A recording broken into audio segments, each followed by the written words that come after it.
right, guys, we'll take it from here. Spread a little girl power in here as we talk about nutrition. This morning we are joined by registered dietitian Kelly Springer here, and she's here to bust a few myths for us when it comes to some of those healthy eats that you may have heard some things that may or may not be true about what you may like. So, Kelly, welcome. Thank you. I'm going to bust through these so quickly.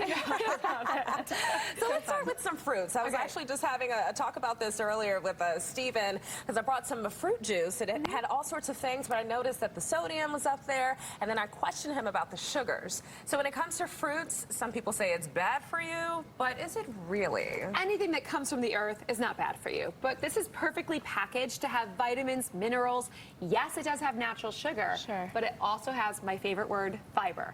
So fiber is contained in the cherries and the peaches and the blueberries, the watermelon.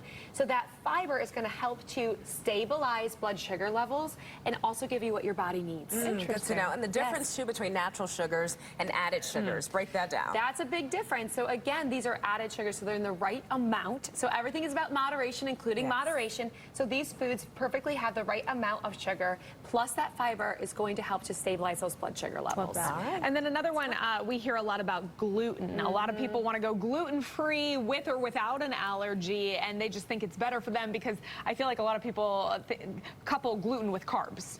Right. So gluten is a protein found in wheat, rye, and barley. And if you have celiac disease, you definitely want to work with a registered dietitian because they can help you, and you cannot have any gluten at all. But for the average American, gluten can be fine in its natural form. So here we have farro and we have wheat bread.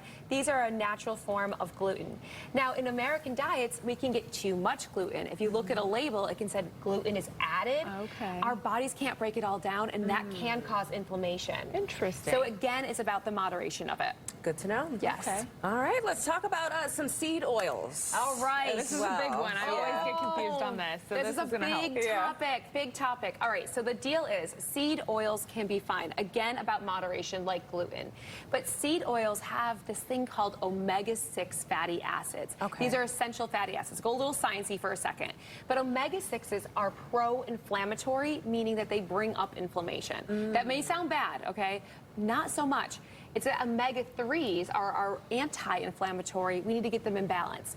Right now in the American diet, we have about 15 times more omega-6 than we do omega-3s. We need a yin-yang balance here.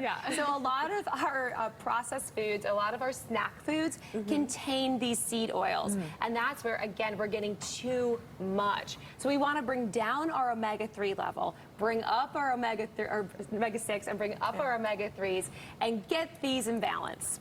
What about, and I know we've got one more on the list to talk about carbs, but I wanted to ask you quickly about milks as well. A lot of people try to go for almond or like oat milk compared to regular milk. Well, again, it's about education. So working with a registered dietitian can help you with this, and we're here to reach anyone wherever they're at. But milk, dairy milk, has protein, and it has all of your amino acids. It also has all of your natural electrolytes. So if you have low-fat milk, you're not worried about the saturated fat.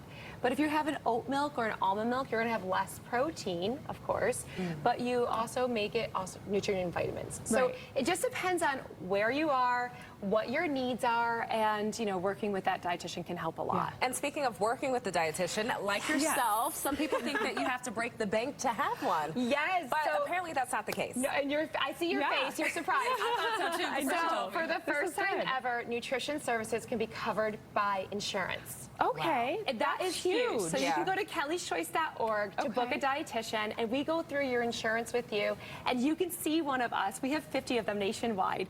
One of us, and go through all of this because it's very confusing. We do want to reach you where you're at, and putting this all together took 7 years of education. No, this is so helpful. I feel like you said, everyone's tailored differently, and really having somebody like you to help break down what is best for you versus what's best for Makia is so helpful. So our bodies are all different. Appreciate that. That's so. This is such great information, Kelly. Thank you. Kelly, how can people find you and take up your services? Absolutely. So go to kellyschoice.org, and you can book today the dietitian. Definitely follow us on Instagram at kellyschoice_nutrition, and definitely on LinkedIn as well. We're always posting new information. Awesome. Love it. Sounds good. Well, thank you so much again for being here with us. I learned a lot. Me too. Me too. I will be reaching out to you because I definitely need some help with all of you, ladies. All right, guys, we're going to send it back into you.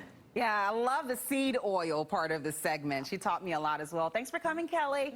Well, still ahead, encouraging and inspirational.